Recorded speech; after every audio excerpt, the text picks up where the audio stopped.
Good evening, everybody. I'm Mary O'Connor with the Alaskan Aviation Safety Foundation and the National Institute for Occupational Safety and Health. Thank you to Alaska Public Media for allowing us to bring you Hangar Flying. This evening, we are pleased to have David Karalunas back on the show. David has been the policy lead for the Federal Aviation Administration's Compliance Philosophy Focus Team. David, welcome back. Thanks, Mary. Glad to be here. So we're going to jump right back into it because we've got a lot of material to cover. We're talking about the new compliance philosophy and talking about the commercial world of aviation and how they've had several voluntary reporting systems in place for years, such as the Commercial Aviation Safety Team, Aviation Safety Action Program, and the Air Traffic Safety Action Program. So when pilots in those systems have thought that they might have made a mistake, they are familiar with how to report and come clean and voluntarily admit that there may have been a safety breach. Right. How do general aviation pilots fit into this system?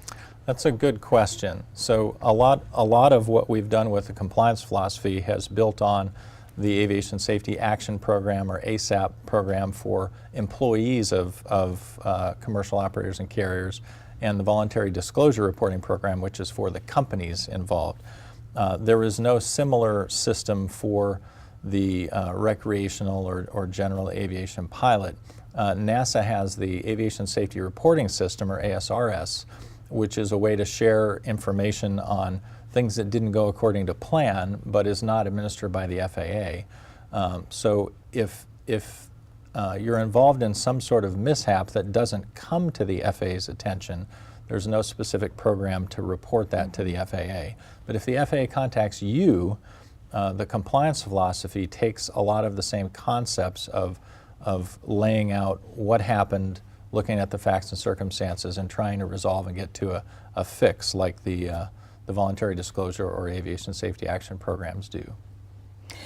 So a key component for commercial operators and pilots is accountability and maintaining a standard that is higher than what's required by regulation. How do private pilots demonstrate that they're following a higher standard of safety? Right. As we said previously, Part 91 is the basic rules that we all need to comply with when operating. But as you have seen through organizations like the Alaska Aviation Safety Foundation, Medallion Foundation, authors like Tony Kern, we talk about bringing a sense of professionalism and holding ourselves to a higher standard. And that may be through participating in the FAA Wings program, flying more regularly with your own flight instructor, taking an aviation buddy with you, and each demonstrating and holding each other to a higher standard, the practical test standards or airman standards for whatever certificate you hold, and doing that on a voluntary basis. That's what we recommend.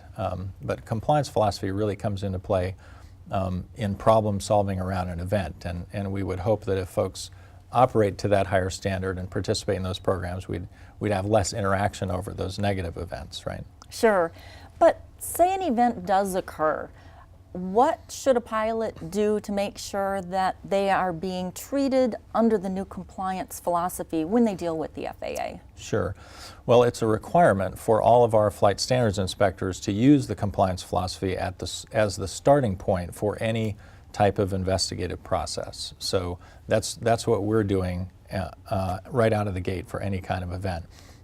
The airmen or mechanics or whomever we interact with, even passengers, they are just expected to be willing and able to participate in that conversation and to do whatever is necessary to return to and stay in compliance. So that starts with open conversation about what the facts and circumstances were, and then from there we can determine if the criteria were met for compliance philosophy, which was, things like simple mistakes, lack of understanding, which might be training or skills, diminished skills.